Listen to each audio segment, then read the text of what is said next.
2001, Bungie released the revolutionary first-person shooter, Halo Combat Evolved. Now you gotta understand, this game had a lot riding on it. I mean, up until this point, Bungie's catalog included games like Marathon, Oni, Myth, Abuse. I mean, have you heard of these games? I haven't. Now, truthfully, a lot of these games were fairly good. They performed well, and they gained the company quite a reputation. But after the release of Myth 2, many customers had found that their entire hard drives were wiped of all data thanks to a little bug in the game. So after recalling every single copy of the game released to the public, Bungie was in major financial trouble. So pretty much the future of the company depended solely on a single game that had several major revisions to it. I mean, it seemed like nobody knew what this game was truly going to be yet. I mean, this was straight up a fourth quarter, 0 seconds on the clock type of Hail Mary play for Bungie. And it worked. For the win! A game ender for the Packers!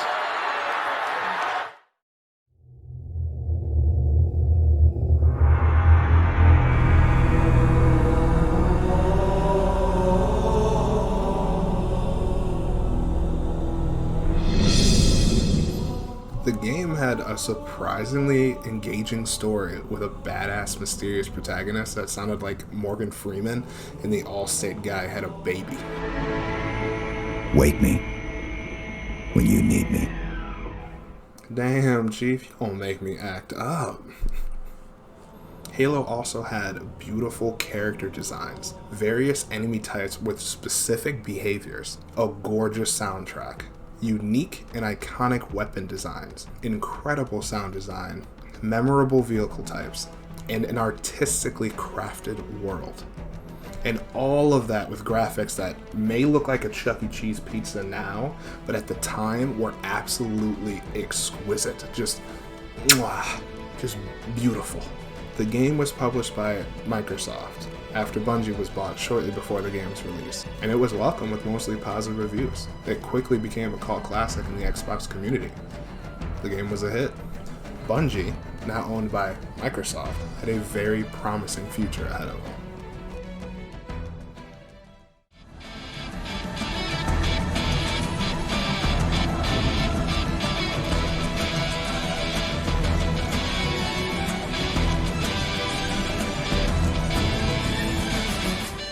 In 2004, 3 years later, Bungie released the highly awaited sequel in Halo 2. The game garnered similar reviews to its predecessor. It improved in some areas, didn't improve so well in other areas. Overall, the game was loved by critics and fans alike, and blah blah blah, whatever, it's a good game. Look, I really just wanted to talk about this next game, okay? It's my personal favorite. So get ready for this. Alright, pause. Upon editing this video, I realized that Halo 2 really got the short end of the stick on this one, so I found it necessary to record this in addition to the video and atone for my sins. While this game wasn't as universally loved as Halo 1 was, this was still a phenomenal game, don't get me wrong. There were a number of iconic dialogue scenes and set pieces throughout the game that make it a worthy installment of the series, as well as being the first true introduction of one of my favorite characters in the entire franchise, Sergeant Avery Johnson. You told me there wouldn't be any cameras. And you told me you were gonna wear something nice. You look nice. Thank you. The message just repeats. Regret, regret, regret. Catchy. Any idea what it means? Dear humanity, we regret being alien bastards. We regret coming to Earth. And we most definitely regret the Corps just blew up our raggedy-ass fleet. Hoorah! The Chief is gonna jump in this tank, roll across the bridge, and blow up any inhuman son of a bitch dumb enough to get between him and the prophet of regret. Pull yourself together, because you're going with it. Damn!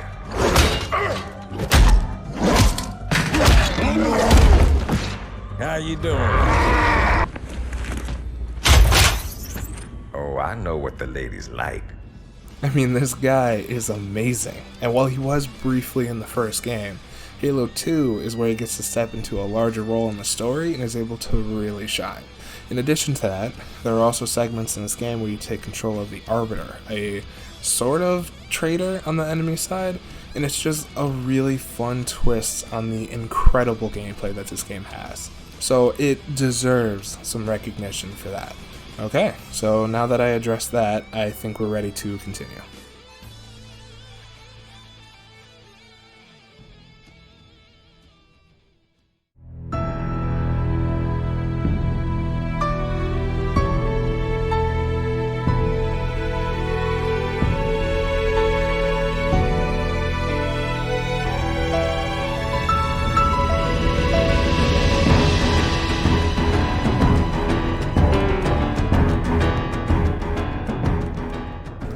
Oh yeah, this game is a fucking masterpiece. Everything the first games did right, this game did even better. Without a doubt, this game is the best video game to have ever been created. The story, the characters, the gameplay, the set pieces, the weapons, the vehicles, the level design, the sound design, the voice acting, just everything is perfect. There's a reason why almost a decade after the game's release, teenage boys across the world are gathering in bathrooms to collectively sing the game's theme song.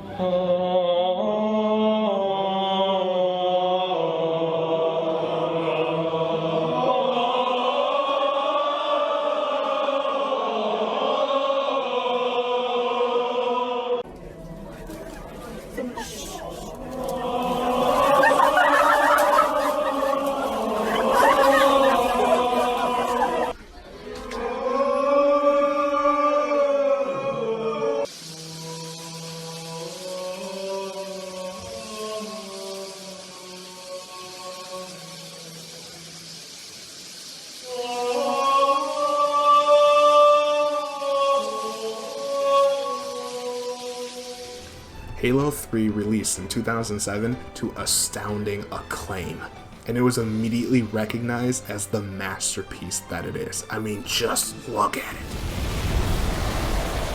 Now, what all three of the games had in common, besides their incredible soundtrack and amazing core gameplay, was the ability to play split-screen co-op. Now, for those who don't know what that is, let old Grampy tell you a story. Believe it or not, there was a day where you could buy one console, one copy of the game, and play with 2 or more people. Which means you'd be able to experience the story of the game with your friend of choosing, back to back. I mean, it was awesome. Nowadays, to do that very thing, you have to buy 2 individual consoles, 2 copies of the game, 2 microphones, and 2 yearly subscriptions to whatever online service you are forced to use. Yeah, no fucking thanks. I mean, I've put countless hours with friends, relatives, and especially my brothers in this cooperative experience. In fact, the first time I ever played Halo 3 was with my younger brother, and we had played it on repeat for so many years, trying to find every detail, collectible, achievement, while also playing it on the hardest difficulty possible.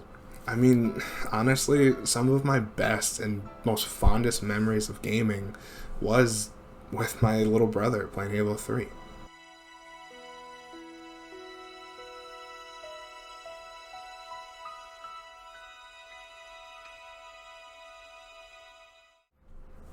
So, what came after this masterpiece? Was Bungie able to actually come up with a sequel to one of the greatest games in human existence? Short answer is, they didn't. After the release of Halo 3 in 2007, Bungie stepped away from Microsoft and the Halo series to pursue other projects. Yeah, so Halo 3 was meant to be the final installment of almost a perfect trilogy. I mean, that's how Bungie wanted to leave it. But 5 years later, Bungie said fuck that and brought on 343 Industries to revive the series for yet another sequel. And why would they do that, you might ask? Money. Because of fucking money, of course.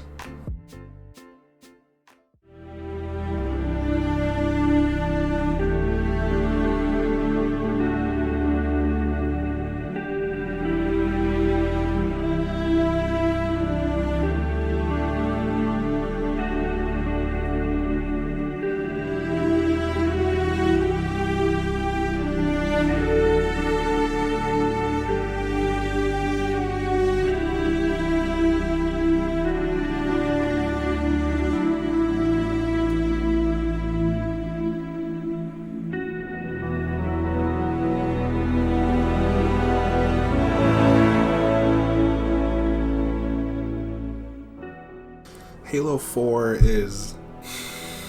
it's not that bad. It's extremely disappointing and somewhat betrays the audience that they inherited from Bungie. But the game came out to mostly positive reviews and was liked by most fans of the series. I mean, it was the revitalization of a series that almost everyone loved. I mean, people were just happy to see the game back, you know? But you see, my problem with Halo 4 is that 343 Industries decided to change the extremely classic and loved Covenant to the Promethean. fucking robots. Just robots. I mean, seriously, why is it every time a game series has a creative and well-designed enemy type, the sequel always has the player going up against fucking generic robots? I don't get it. The story was fine, the multiplayer was fine, the gameplay was nearly the same, it was disappointing. But the Covenant being replaced, for me and my brother at least, were just such a baffling decision for them to make, really.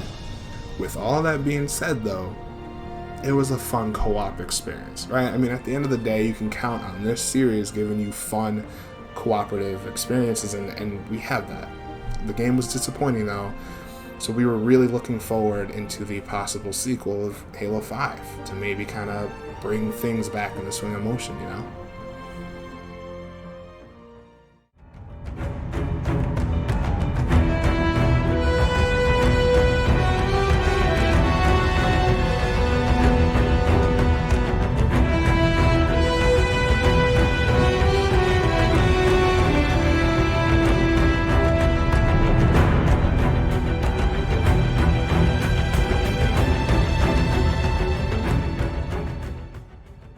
In 2015, Halo 5 Guardians was released, and oh boy, here we go. Now, first of all, the game was loved by critics, and definitely not paid by Microsoft's heaping piles of cash. But it was mostly hated by true fans of the series. And I say that because I know a bunch of fanboys who, look, I get it. I used to be a fanboy too. I mean, I completely understand. But a bunch of fanboys are going to come on here and be like, oh no, Halo 5 was great. It was the best game in the series. It was not. It really was not. The game, for me, had 3 glaring problems. The game had a horrendously false advertisement campaign. The multiplayer was pumped full with predatory microtransactions. And the game was the first game in the series to eliminate couch co-op, split screen co-op. Why? Firstly, the ads for this game were fucking relentless. They were everywhere. And every ad had the brand new character Spartan Locke going up against our beloved Master Chief, who had apparently gone rogue. I mean, 2 of the ads specifically had one of the characters getting ready to fucking kill the other character, who's just like on the ground, just like defenseless, like they're gonna die. It's mano y mano. One's gonna die. All hail the conquering hero. The one who was supposed to save us all. But now I must save us. From you. You've completed your mission, Spartan Locke.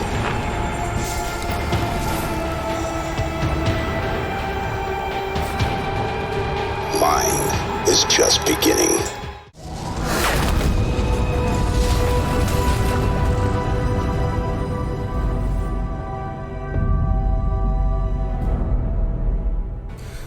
I mean, it seemed like this game was going to be an epic battle between these 2, like, titans of character. But nah. Instead, it was just a giant game of cat and mouse until they eventually had a 30-second cutscene fight that led to them becoming best friends by the end of the game.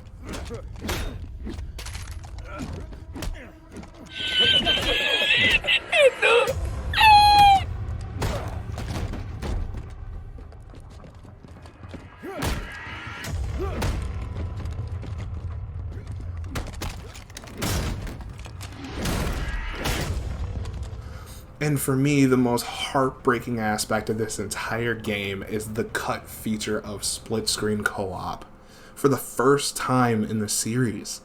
So why would they take out this essential feature that everybody loved?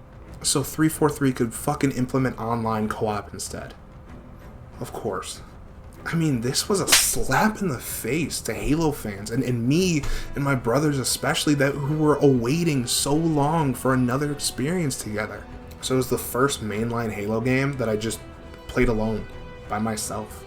And then pair that with the fact that the story has you fight the same bad guy, the same boss battle, 6 times in a row, and forces you to play as this brand new character that nobody likes. And you can see how this game is just a disappointing garbage fire. And that's not even to mention the microtransaction-filled multiplayer that they had in this one. I mean, that's a whole nother video in of itself.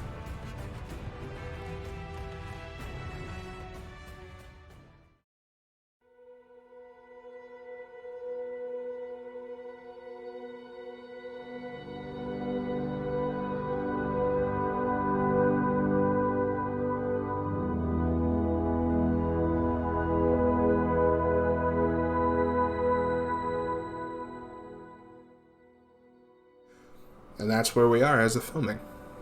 Halo Infinite, because I guess we're too good for numbers now, is the next planned installment in the series. And a lot of people, myself included, are excited yet cautious to see where this series will take us next. Will this game breathe new life into this living corpse of a series? I mean, will this game show that 343 finally understands what made Halo great in the first place? We'll just have to wait and see. Developer 343 Industries has already promised that all future Halo games, including this one, will have split-screen co-op, so I guess that's a step in the right direction. The official gameplay trailer for Halo Infinite releases in a couple days, and I'm excited to see where the game's headed next. Actually, let's check in with future me, who has seen the trailer for Halo Infinite, and get his thoughts on it. Take it away, future me. I mean, honestly, it looks interesting. I mean, there's a different art style. There was a grappling hook at some point. It seems, like a revisiting of some of the older weapons and some new ones as well. They did something weird with the DMR, if that seems to be what that is. How did I forget? It's like almost semi-open world instead of like a linear campaign. It's like open world, sort of, in a way. I mean, that could be fun in co-op. I mean, I wish that they would have showed a little bit of that, but I don't know, I get it, I guess. No, I mean, it looks interesting. I was expecting far worse, to be honest, and I'm not disappointed. It looks weird, but shit, I'll give it a try. Alright, I guess I gotta throw it back to recording me, or me in the past, so there you go. Hey, bam, back to you in the studio. Other me in the past, before I saw the trailer. Sounds good. Hopefully.